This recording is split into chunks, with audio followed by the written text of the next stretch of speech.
खुश आमदीद आप सबको हमारी तरफ से हो। प्रोग्राम आप देख रहे हैं सलाम जे के गुलिस्तान न्यूज का मॉर्निंग शो, और आज का मॉर्निंग शो लेकर आपका मेजबान इशफाक गौहर हाजिर है खिदमत में। सामीन नाज़रीन, आज के अहम तरीन मौज़ूआत में जहां जम्मू कश्मीर की मौजूदा सूरत हाल के हवाले से हमारी गहरी नज़र रहेगी, हदबंदी के हवाले से आपको अपडेट करेंगे, पार्लियामेंट के अंदर कल क्या कुछ हुआ उस पर गुफ्तगू करेंगे, और वज़ीर आज़म के 70 मिनट के इंटरव्यू में से चंद इख्तिसाबात आपके सामने रखने की कोशिश करेंगे ताकि आप समझ सके कि कल मुख्तलिफ सवालों का जवाब किस तरीके से दिया गया और रद्द अमल में साबिक वज़राए आला की तरफ से क्या कुछ कहा गया। एक तरफ से ये हमारी खबर रही, दूसरी तरफ से हमारी बात ये रहेगी कि जनाब जो कुछ सूरत हाल है वो ये है कि दिल्ली की सियासत पर हमारी गहरी नज़र रहेगी, क्योंकि आज वेस्टर्न उत्तर प्रदेश के अंदर पहले मरहले के चुनाव का आगाज़ हो गया है और इस वक्त वोटिंग चल रही है। वेस्टर्न उत्तर प्रदेश मतलब टक्कर जोर की, इस पर भी हमारी नज़र रहेगी।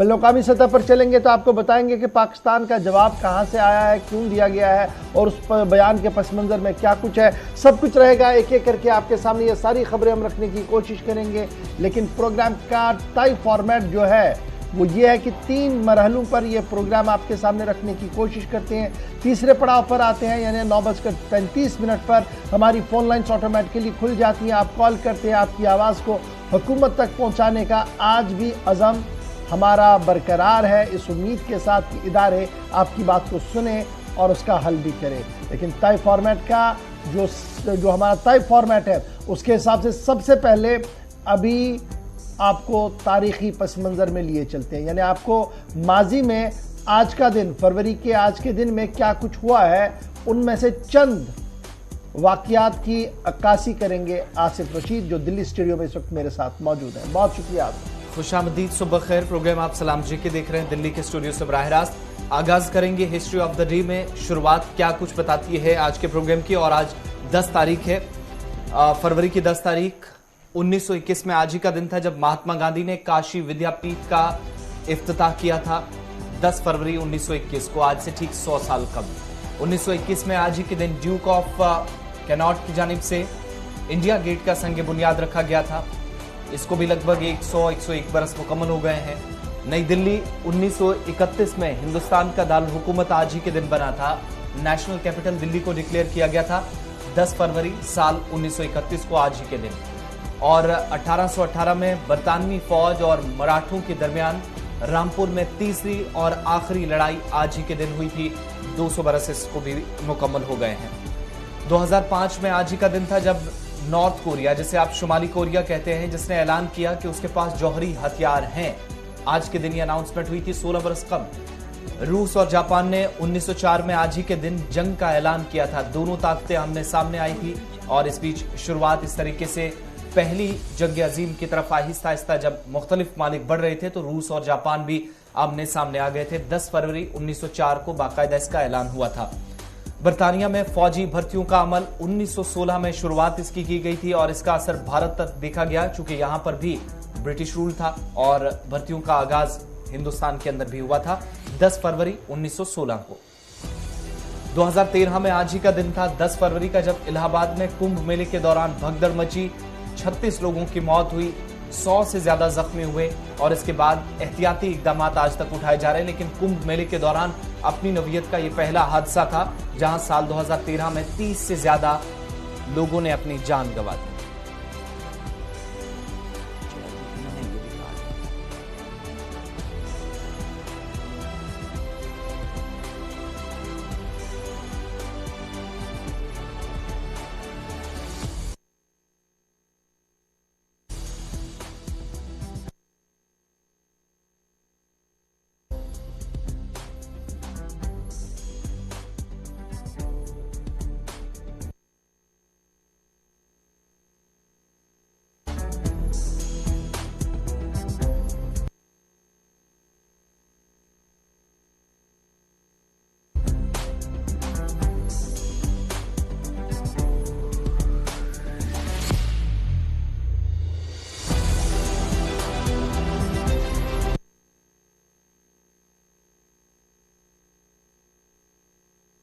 खबरों की करेंगे और हिस्ट्री ऑफ द डे में फिलहाल इतना ही। आगाज आज भी उस खबर से करेंगे जिसका बराह रास्त ताल्लुक जम्मू कश्मीर की खबर से है और बात सबसे पहले उस खबर की जिस पर एतराजात, शिकायत या फिर इल्जामात काफी ज्यादा जम्मू कश्मीर तक उठाए जा रहे हैं। इशफाक जनाब, बात करते हैं जी हदबंदी कमीशन की, क्योंकि हदबंदी कमीशन की दूसरी रिपोर्ट मंजर आम पर गुज़श्ता दिनों रखी गई। अगरचे अभी कमीशन ने उसे ऑफिशियली नहीं रखा था, एसोसिएट मेंबर्स को दिया था, और एसोसिएट मेंबर्स ने जब ये दिया था तो उसके बाद वो मीडिया में भी आई और उसके बाद चिमेगोइयाँ और बयानात और काउंटर बयानों का सिलसिला भी सामने आया। और अब खबर यह है कि नेशनल कॉन्फ्रेंस को एतराज़ तो था ही, लेकिन भारतीय जनता पार्टी भी अपनी ऑब्जेक्शन जो है वो फाइल करेंगी हदबंदी कमीशन के सामने। ये एक बड़ी दिलचस्प खबर सामने आ रही है कि नेशनल कॉन्फ्रेंस और भारतीय जनता पार्टी के एसोसिएट मेंबर जो हदबंदी कमीशन के साथ मुंसलिक है वो अपने एतराज़ात जो हैं वो आज या कल यानी 2 दिन के अंदर अंदर जो हमारे ज़राया है वो बता रहे हैं, क्योंकि 14 तारीख तक का वक्त है। माना जा रहा है कि नेशनल कॉन्फ्रेंस और बीजेपी की तरफ से एतराज़ात किए जाएंगे पैनल के सामने, और उसके बाद इंतज़ार किया जाएगा कि पैनल जो है वो किस तरीके से उन सभी मामलात कि वो जो है कैसे देखेगा। तो ये बड़ा इंपॉर्टेंट है। दूसरी बड़ी बात जो इसमें है वो ये भी है कि पैनल जहाँ तक अवाम की बात करें या दीगर जमातों की बात करें तो उसके लिए तब तक का इंतज़ार करना होगा जब तक पैनल की पूरी रिपोर्ट जो है वो सामने नहीं रखी जाती है अवाम के सामने। यानी जब तक अवाम के सामने रिपोर्ट नहीं रखी जाती है तब तक लगभग अवामी नुमाइंदे बाकी पार्टियों के हैं या अवाम जो है वो इस पर बराह रास्त कोई भी अमल जो है वो नहीं कर सकती है। सिर्फ एसोसिएट मेंबर्स का मानना है कि वो 14 तारीख से कबल अपने एतराज़ात जो वो जमा कर रहे हैं, और इस बार नेशनल कॉन्फ्रेंस के बाद बीजेपी भी जो है वो अपने एतराज़ात जो है वो कमीशन के सामने रखने जा रही है, क्योंकि बीजेपी को ये एतराज़ है कि कई असेंबलियों को मर्ज किया गया है, कई असेंबलियों के सेगमेंट्स की बाउंड्रीज को कुछ इस तरीके से बनाया गया है जो फिजिबल नहीं है, और वही फिजिबिलिटी पाने के लिए और उसे यकीनी बनाने के लिए हदबंदी कमीशन के सामने बीजेपी भी अपने एतराज़ात जो है वो रखने जा रही है। नेशनल कॉन्फ्रेंस का पहले से ही मौक़िफ़ ये था कि ये जो रिपोर्ट आई है जी ये मुकम्मल तौर पर उन्हें मंजूर नहीं है और इसमें काफ़ी कोताहियाँ और खामियाँ हैं, इसलिए वो भी अपनी तहरीरी अर्जी जो है और तहरीरी जवाब जो है इस कमीशन के सामने रखने जा रहे हैं, और 2 दिन के अंदर कमीशन के पास ये रिपोर्ट जो है जाएगी, ताकि 14 तारीख से पहले ये जब रिपोर्ट जाएगी तो उसके बाद खबर ये है कि एक और बार एसोसिएट मेंबर्स के साथ मीटिंग के बाद अवाम के लिए इस रिपोर्ट को वक्त रखा जाएगा ताकि अवाम भी अपना रद्दअमल दे सके। तो फिलहाल खबर यह है कि नेशनल कॉन्फ्रेंस के बाद बीजेपी भी अब सामने आई। अब आपको याद होगा कि बीजेपी हेडक्वार्टर पर क्या हुआ था जम्मू के अंदर, कई बीजेपी कारकुनों ने जबरन इस्तीफे देने की बात कही थी। उन्होंने कहा था कि देखिए अगर आप इसको ठीक नहीं करेंगे तो हम पार्टी के साथ मुंसलिक नहीं रहेंगे। एक तो ये भी एक दबाव है बीजेपी पर, और दूसरा जो बीजेपी पर सबसे बड़ा दबाव ये भी है कि कई कॉन्स्टिट्यूंसियां जो है वो ख़त्म हो गई, जिस तरीके से कश्मीर के अंदर हुई है, लेकिन कई कॉन्स्टिट्यूंसियां नई भी बनी है। तो ये सारे मामला को देखते हुए कुछ तरमीमों के साथ बीजेपी जो है वो सामने जा रही है। अब देखना होगा कि कमीशन जो है वो किस तरीके से वहां पर काम करेगा। ये तो एक खबर थी जहां पर नेशनल कॉन्फ्रेंस और बीजेपी कमीशन के सामने जा रही है, लेकिन कमीशन की एक और दूसरी अहम तरीन खबर भी सामने आ रही है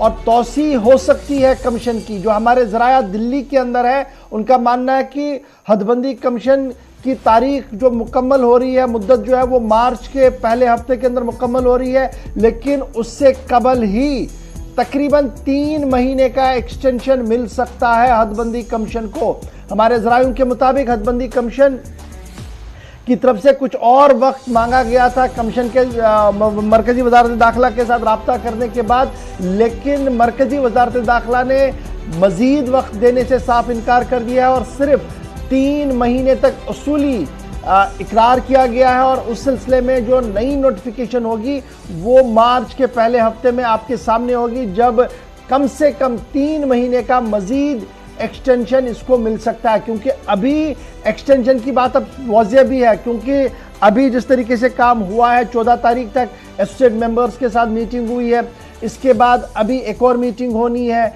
और समझ लीजिए सो वो 20 के बाद होनी है। उसके बाद ये अवाम के लिए वक्त रखा जाएगा, उसको भी 10 से 15 दिन का वक्त देना होगा। उसके बाद एक नोटिफिकेशन जारी होगी तो हदबंदी कमीशन का काम जो है वो मुकम्मल हो जाएगा। लेकिन ये सारा कुछ करने के लिए फिलहाल 3 महीने एक्सटेंशन मिल सकती है हदबंदी कमीशन को रंजना प्रकाश देसाई साहिबा जिसकी सरबराही कर रही है, उस कमीशन को जम्मू कश्मीर के लिए मजीद 3 महीने का वक्त जो है वो मिल सकता है, क्योंकि एतराज़ात काफ़ी ज़्यादा है। जम्मू के अंदर भी एतराज़ है, कश्मीर के अंदर भी एतराज़ है, और उन एतराज़ों को किस तरीके से कमीशन लेगा, एक बड़ा सवाल इस वक्त कमीशन के सामने भी होगा। तो ये दूसरी अहम खबर जो कमीशन के हवाले से हम आपके सामने रख रहे हैं कि कम से कम 3 महीने का एक्सटेंशन मार्च के पहले हफ्ते में नोटिफिकेशन जारी हो सकती है। हमारे ज़राया मरकजी वजारत दाखिला के अंदर इस बात की तस्दीक कर रहे हैं। चलिए, जब कमीशन की बात हो रही है तो एक और अहम सवाल है, इशफाक आपसे भी इस पर वजाहत चाहेंगे, और जो कानून के माहिरीन हैं वो भी कुछ लोग हमें कमेंट के जरिए बता रहे हैं, और कुछ लोगों से जहां तक हमारी बात हो पाई है, जब से अबूरी रिपोर्ट आई है या इससे पहले पहला जो ड्राफ्ट आया था तो मुख्तलिफ पॉलिटिकल पार्टीज ये कह रही थी कि अगर उनके मुतालबात नहीं माने जाते एहतिजाज की राह वो इख्तियार करेंगे।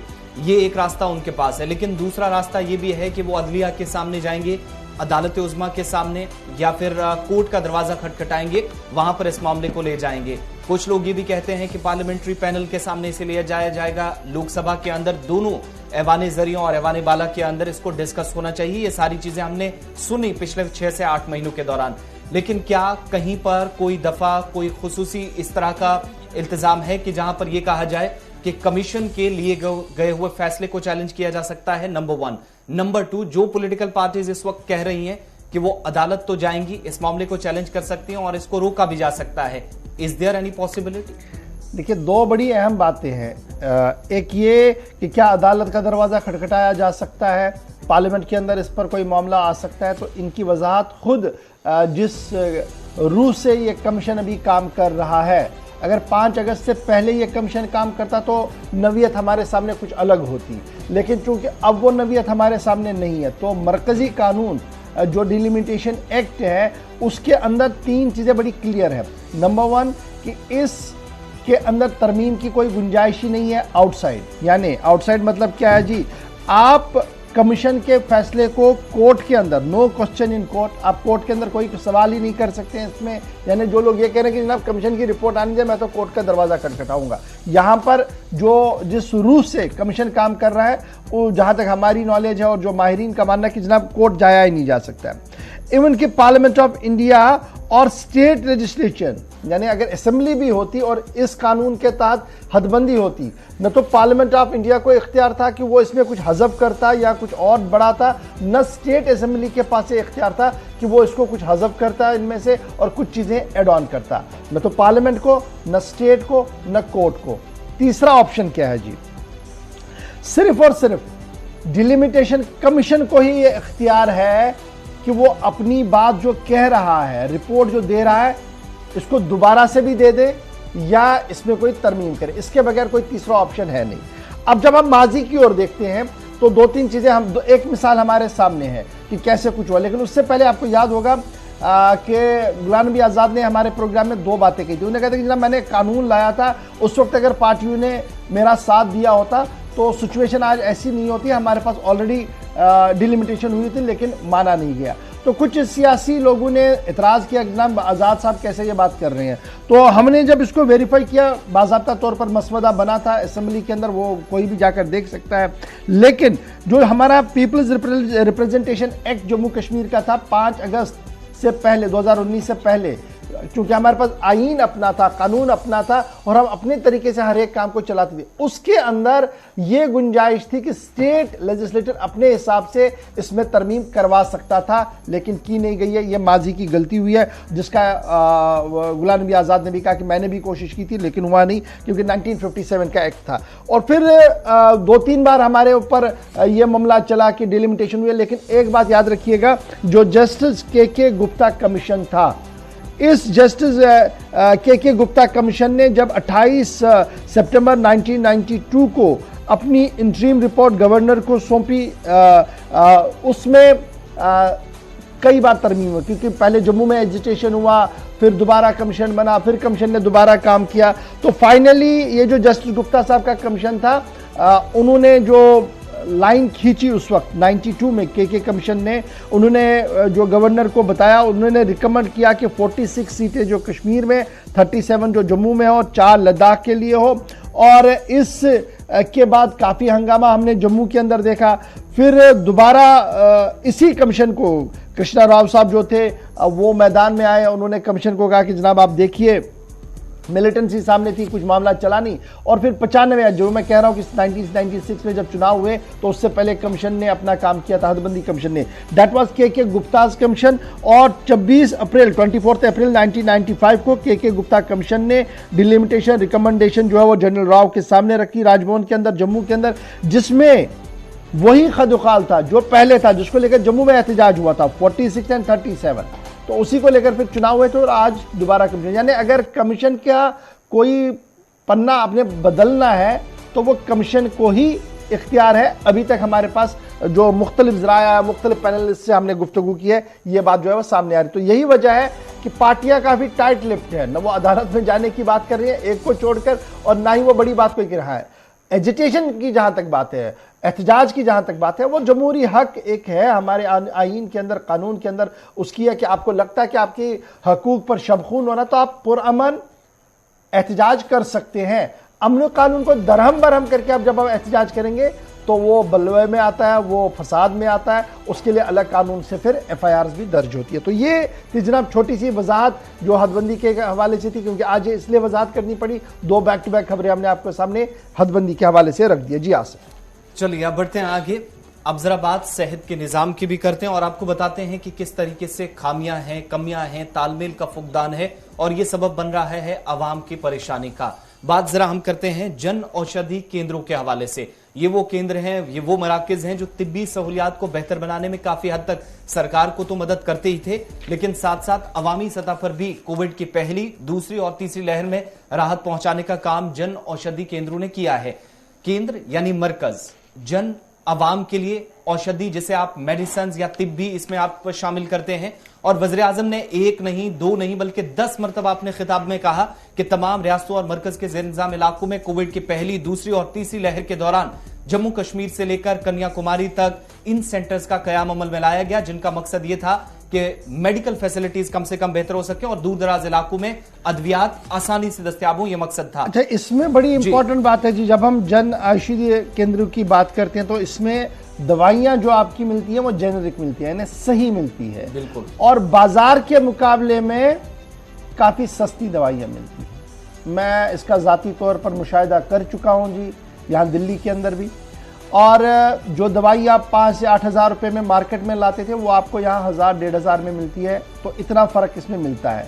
और कई बार मैंने क्रॉस चेक, रिवेरीफाई करके बाद ये देखा कि जब जम्मू कश्मीर के जाविये से इस खबर को हम देखते हैं तो सरकार का अदम ताउन जो है वो साफ नज़र आ रहा है। अब मैं ये बात इसलिए मजबूर हूँ आज ये कहने के लिए कि ये केंद्र हमारे जम्मू कश्मीर के अंदर अगर बनते तो अवाम को एक छोटी सी राहत ज़रूर मिलती और अवाम को एक फ़ायदा मिलता। लेकिन सरकारी फाइलों को खंगालने के बाद जो खबर सामने आ रही है वो ये है कि जनाब रेस्पॉन्स जो है इन केंद्रों को खोलने के हवाले से वो काफ़ी ठंडा है। ये सरकारी फाइल का बड़ा नोट है। और चीफ सेक्रेटरी साहब इन्होंने मीटिंग बुलाई जी अक्टूबर के महीने में, 21 अक्टूबर 2021 को डॉक्टर अरुण कुमार मेहता साहब ने इन्होंने रिव्यू किया स्कीम का, health and medical education department की। और उसमें इन्होंने कहा कि ये जो जेनेरिक मेडिसिन है और हेल्थ केयर के अंदर जो हमने काम करना है, इसमें जो एक वास्ट पब्लिसिटी हो ताकि आवाम को भी पता लगे कि इन सेंटर्स के खुलने से उन्हें कितना फ़ायदा हो सकता है, माली फ़ायदा हो सकता है और दवाइयाँ जेन्युइन मिल सकती है। और यहीं पर यह टारगेट सेट किया गया कि कम से कम 1000 के करीब नए सेंटर्स जो है वो पूरे एंटायर यूनियन टेरिटरी के अंदर खोले जाए, 1000 के करीब। और health and medical education department को यह काम सौंपा गया विद रिवाइज्ड गाइडलाइंस कि जनाब अब आप इसको अमलाइए और 1000 मरकज़ों को जम्मू कश्मीर के अंदर खोलिए ताकि आवाम को राहत मिल सके।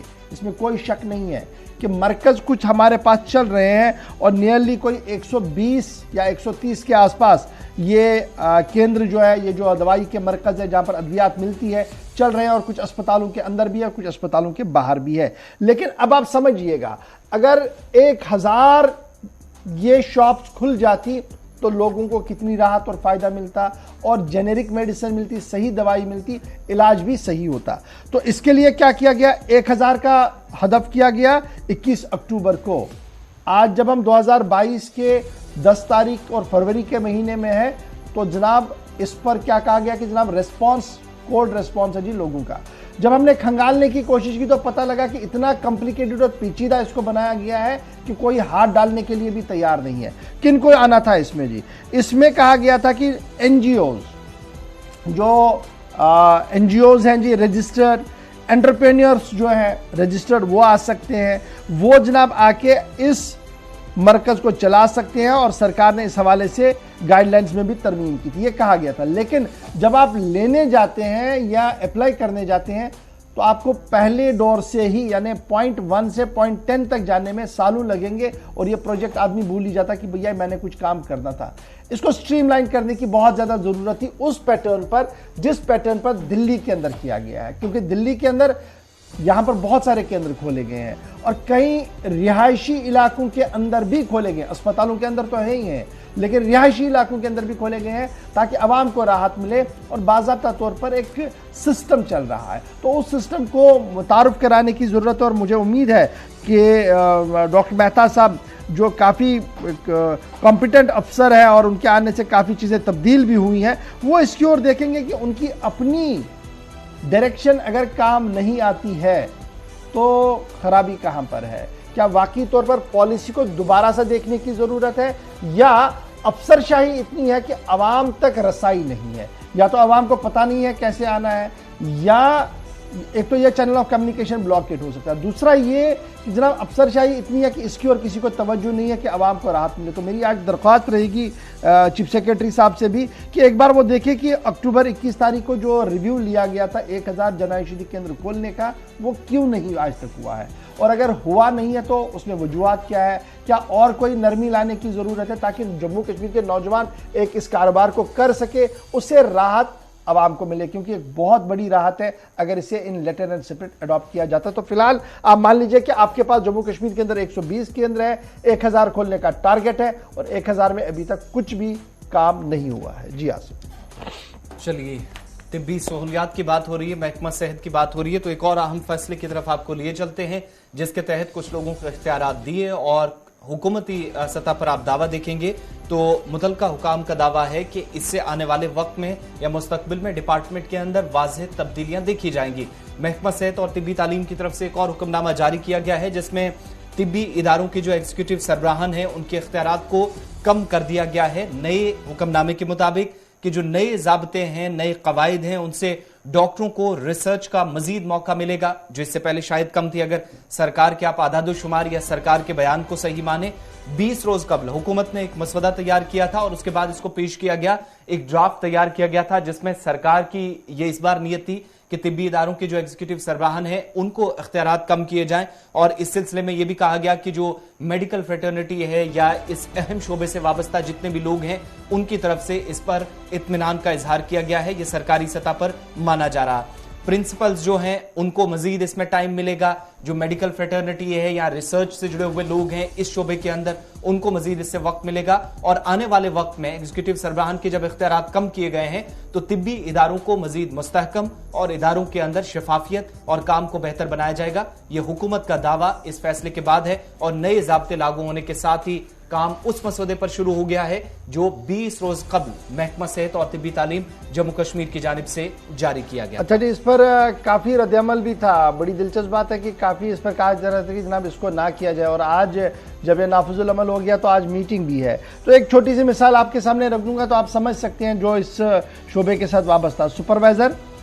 Supervision of non gazetted employees, supervision of non gazetted employees medical college के अंदर, personal matter of all employees gazetted non gazetted, viz promotion seniority list, APR departmental inquiry, vigilance case, institute promotion, public grievance, redressal, timely reference vacancies, उसके साथ साथ list of budgeting, planning, record, engagement, outsourcing, ये gazetted non gazetted, ये सारा देखेंगे जी। Academic से लेकर दीगर मामला, ये एडमिनिस्ट्रेटर्स, पर्सनल ऑफिसर्स और एडमिनिस्ट्रेटिव ऑफिसर्स को सौंप दिया गया है। अभी तक ये प्रिंसिपल्स और डीन्स किया करते थे, अब ये हटा दिया गया है। इसी तरीके से यूनानी मेडिकल कॉलेज गांधरबल और दीगर कॉलेज वो जो इंटरीम रिपोर्ट्स आज तक आती थी वो अब सबमिट होंगे जी प्रिंसिपल को पहले, और प्रिंसिपल से वो आगे जाएंगे, वो बाहर से नहीं आएंगी। तो एक स्ट्रीमलाइन करने की कोशिश की गई है जी महकमे सेहत के अंदर कि कैसे फाइलें चलानी है, क्या कुछ करना है। और आज से इस पूरे ऑर्डर का इतलाक भी जम्मू कश्मीर के अंदर जी होगा। बढ़ते हैं जी आगे, बात जरा करते हैं जी एक और मामले की। आपको याद होगा कि कटरा माता वैष्णो देवी जहां पर भगदड़ मची थी, दर्जनों लोगों की मौत वाक़या हुई थी और उसके बाद हुकूमत ने इंक्वायरी के ऑर्डर दिए थे। आपको याद होगा गुज़श्ता दिनों भी इस प्रोग्राम में हमने बात की थी कि उस इंक्वायरी रिपोर्ट का मंजर-ए-आम पर अभी तक नहीं आया, लेकिन यह मामला सारा चला गया अब लोकसभा के अंदर, और लोकसभा में बाज़ाब्ता तौर पर एक सवाल पूछा गया था और उसके जवाब में क्या कुछ जवाब आया है आसिफ आपको तफसील में बताएंगे। सरकार की तरफ से जवाब दिए गए, लेकिन एक चीज जरूर है कि इंक्वायरी की रिपोर्ट कहां तक है। 3-4 रोज पहले भी हमने आपको एक प्रोग्राम में बताया था कि अभी तक उस पर कोई जवाब नहीं आया है। और हाई लेवल कमेटी एक तरफ से जहां पर लेफ्टिनेंट गवर्नर ने खुद अपने दफ्तर से ट्वीट किया और उसमें जानकारी दी गई, थोड़ी देर बाद पुलिस का बयान भी आया, तो कहा पुलिस भी अपने लेवल पर, चूंकि भगदड़ की वजह कुछ लोगों के दरमियान जो है वो आपसी तकरार हुआ था, कुछ बहस हुई थी, जिसके बाद हमने भगदड़ देखी, 12 लोगों की जान गई। लेकिन अब ये मामला पार्लियामेंट के अंदर भी उठा और पार्लियामेंट के अंदर हिज़्ब इख्तिलाफ की तरफ से एक सवाल पूछा गया कि इंक्वायरी जो अब तक हुई है उसकी रिपोर्ट क्या कुछ कहती है, भवन के अंदर जो कुछ हुआ है या मजीद इकदाम उठाए गए उस पर क्या हुकूमत ने किया है।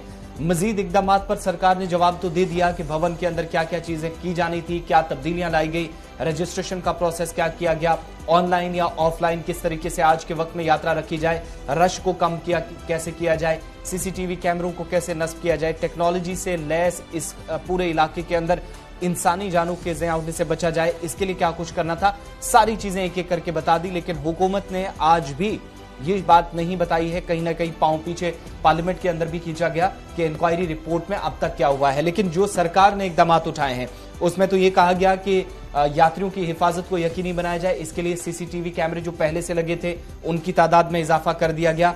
5 तारीख पिछले महीने से यानी जनवरी 5 से 1 जनवरी को ये हादसा पेश आया और 5 से रजिस्ट्रेशन पूरी तरीके से ऑनलाइन कर दी गई और 80% यात्रियों ने जो इसके बाद कटरा पहुंचे माता वैष्णो देवी के दर्शनों के लिए, उन सभी ने 80% रजिस्ट्रेशन ऑनलाइन कराई है। मरकजी वजारत दाखिला की जानिब से जवाब दिया गया। लेकिन बड़ा सवाल इसमें ये था कि जनाब इंक्वायरी जो इनिशिएट की गई थी, एलजी साहब ने जिसको एश्योरेंस दी थी, उसका क्या हुआ, उसका कोई भी डायरेक्टली आंसर जो है वो इस सवाल के जवाब में नहीं दिया गया था। बात हम जनाब लोकसभा और राज्यसभा की आपको बताते हैं। जम्मू कश्मीर का मामला है तो रियासत के साबिक वजीर आला और sitting member parliament Farooq Abdullah भी मैदान में कल दिखे और फारूक अब्दुल्ला ने कल मरकजी हुकूमत की पॉलिसियों पर ताबड़तोड़ हमला करते हुए कहा कि जम्मू कश्मीर को जानबूझकर नजरअंदाज करने की कोशिश की जा रही है। डॉक्टर फारूक अब्दुल्ला की जानिब से कई मुतालबात सरकार से किए गए, कुछ मामलात उठाए गए और इनमें अहम मामला ये था कि सयाहत और सेब को भी फरोग देने के लिए इसको इंडस्ट्री के तौर पर सरकार तस्लीम करे। एक तो ये बड़ी मांग उनकी रही है। दूसरा, जितने भी प्रोजेक्ट्स जम्मू कश्मीर के अंदर है, जिसमें उन्होंने किश्तवाड़ का हवाला दिया जहां पर डीडीसी रुकन ने कल ही एहतजाज खत्म किया, तो मकामी सतह पर जितने मंसूबे हैं रोजगार सिर्फ तरजीह बुनियादों पर जम्मू कश्मीर के नौजवानों को मिलना चाहिए। तीसरा मुतालबा, कौमी शाहराहों के लिए फंडिंग में इजाफा किया जाए जो एलोकेशन अब तक रही है बजट में, क्योंकि बजट पर ही रिएक्ट कर रहे थे डॉक्टर फारूक अब्दुल्ला। तो हाईवे है जो लाइफ लाइन है और कश्मीर से तिजारत का सिलसिला जो है वो इस शाहरा पर ज्यादा इन्हिसार करता है, इसलिए कौमी शाहराहों के सिलसिले को बेहतर किया जाए, पैसा मजीद इसके लिए खर्च होना चाहिए, सरकार से मुतालबा। चौथी बात उनकी तरफ से ये कही गई है अपने कि जब वो इक्तदार में थे तो बहुत सारी चीजें थी जो तब्दील नहीं होने दी गई, लेकिन आज के वक्त में उन्होंने हवाला दिया ईरान या बाकी ममालिक से जो सेब इस वक्त आ रहा और फ्रूट ग्रोवर जो वादी कश्मीर का है वो इस वक्त परेशानी से गुजर रहा है, तो उसकी परेशानी को दूर करने के लिए तरजीह बुनियादों पर कश्मीर से आने वाला सेब बजाय इसके कि वो कोल्ड स्टोरेजेस में सड़े गले, उसको नई दिल्ली या बाकी बड़ी मार्केट्स में लाया जाए, मुल्क की बड़ी मंडियों में लाया जाए। ये अहम मुतालबात थे। क्या कुछ मजीद डॉक्टर फारूक अब्दुल्ला ने कहा ऐवान के अंदर, 4 बड़ी बातें उनके खिताब की आपको सुनाते हैं। Sir, the progress on works taken up by the government of India, whether on roads, tunnels or power projects, उसमें हालत ये है कि सारे उनके जो एम्प्लॉयमेंट है, यानी लोवेस्ट से लोअर एम्प्लॉय भी ये बाहर की रियासतों से ला रहे हैं। आज हालत ये है कि किश्तवाड़ में जहां पावर प्रोजेक्ट बन रहा है, आज 4 हफ्तों से वहां पे जो औरत है डीडीजी की चेयरमैन और लोग वहां बाहर बर्फ में और बारिश में बैठे हुए हैं कि भाई ये लोकल लोग कहां जाएंगे, इनका क्या होगा। मेरे वक्त में भी जब पावर प्रोजेक्ट थे उनमें लोकल एम्प्लॉयमेंट थी, और अगर आज देखें उन इलाकों की हालत, वो गरीबी से ऊपर उठ गए थे उन प्रोजेक्ट से। इसकी तरफ गवर्नमेंट ऑफ इंडिया को तवज्जो देनी पड़े चाहिए कि उसमें लोकल एम्प्लॉयमेंट जो है वो जरूर होनी चाहिए। सर, जम्मू कश्मीर की जो इकोनॉमी है very much dependent, sir, on 2 sectors. One is tourism, one is the horticulture. Sir, हमारे एप्पल ग्रोवर्स की यह हालत है, न सिर्फ हमारे बल्कि हिमाचल प्रदेश का भी एप्पल ग्रोवर जो है आज रो रहा है, क्योंकि ये लोग बाहर से इंपोर्ट कर रहे हैं, ईरान से इंपोर्ट कर रहे हैं, और उनका एप्पल यहां बेच रहे हैं जिसपे कोई टैक्स नहीं लगाया जा रहा है लाने के लिए, और हमारे लोग जो हैं उनके एप्पल कोल्ड स्टोर्स में और बाकी जगहों पे सर्दी में इस वक्त सड़ रहे हैं। सर, ये एक बहुत बड़ा धक्का हमारे इन लोगों को है। टूरिज्म इंडस्ट्री जो है वो हमारी बैकबोन है, उसमें होटेलियर्स भी हैं, उसमें घोड़े वाले भी हैं, उसमें टैक्सी वाले भी हैं, उसमें शिकारे वाले भी हैं, हाउस बोट वाले भी, हर तरफ से हर कोई इंसान उसमें इन्वॉल्व है और लाखों में इन्वॉल्व हैं इस टूरिज्म इंडस्ट्री में। मैं गवर्नमेंट से गुजारिश करूंगा कि कई सालों से हम ये गुजारिश कर रहे हैं कि साहब टूरिज्म को जो है इंडस्ट्री डिक्लेयर किया जाए, सो दैट हमारे लोग जो हैं इसका बेनिफिट उठा सकें। मैं गुजारिश करूंगा कि इसकी तरफ तवज्जो दी जाए। 2019 में 2019 they took employment for the battalions, border battalions. People went through all the tests. Sir, आज देखिए हाल क्या है। वो आज इंतजार कर रहे थे कि अब नौकरी लग जाएगी। वो सब लिस्ट जो है इनने खत्म कर दी और एक नई लिस्ट आएंगे जिसमें ये चाहेंगे कि बाहर की रियासतों के लोगों को लिया जाए। साहब, ये हमारे से नाइंसाफी है और इसकी तरफ मैं आपसे गुजारिश करूंगा कि इसकी तरफ तवज्जो दी जाए कि इन लोगों को ऐसा धक्का न दिया जाए कि हमारे लिए और मुश्किलें खड़ी हो जाएं। साहब, एक और चीज है जो मैं समझता हूँ गवर्नमेंट ऑफ इंडिया को बहुत सोचना पड़ेगा इस पर। गोल्ड कार्ड आया, प्राइम मिनिस्टर ने बहुत अच्छी स्कीम निकाली, गोल्ड कार्ड आया कि गरीब लोगों को इससे फायदा मिलेगा। मगर साहब, आज हालत ये है कि गोल्ड कार्ड होके भी जब वो अस्पताल जाता है तो gold card is not honoured. Only yesterday a patient rang me. He had to undergo an operation for piles. Poor man. He had the gold card, but the hospital refused to take him in. Where is the hospital? Huh? Which hospital? In Srinagar. In Srinagar. So I will be grateful, sir, if Government of India could look into this thing. 2 sectors are vital for growth of India. One is education, one is health. I request that much funding should be done for this also. Otherwise, we will remain backwards and we will not be able to compete with the world of tomorrow. This is vital. Also, I will request finally, please increase the funding. आज भी आप देखें, we have national highway, the only highway connecting us to the rest of the country. और उसका हाल ये है कि आप उसके पुराने 30 में आई रामबन से बानीहाल, थोड़ी सी बारिश हो जाती है, बर्फ पड़ जाती है, वो सारी सड़क बैठ जाती है। तब ये लाइफ लाइन है, इसकी तरफ मैं आपसे गुजारिश। चलिए जी, डॉक्टर फारूक अब्दुल्ला साहब मेंबर पार्लियामेंट श्रीनगर, बडगाम और गांधरबल के अभी हैं, बता रहे थे कि मौजूदा हालात में क्या कुछ करने की ज़रूरत है। लेकिन मैं तो यही बताऊंगा कि बहुत देर कर दी मेहरबान आते आते। खुद भी चीफ मिनिस्टर रहे, बेटा भी चीफ मिनिस्टर रहा, उसके बाद सरकार के साथ भी काफ़ी नज़दीकी में रहे, लेकिन सन्नत का दर्जा बहाल करना शायद उस वक्त भूल गए थे, आज याद आया है। बहुत बहुत शुक्रिया। फिलहाल छोटे से ब्रेक के लिए रुकते हैं जी, ब्रेक के उस पार आएंगे तो आपको बताएंगे कि क्या कुछ और भी है खबरों में, लेकिन इस छोटे से ब्रेक के फौरन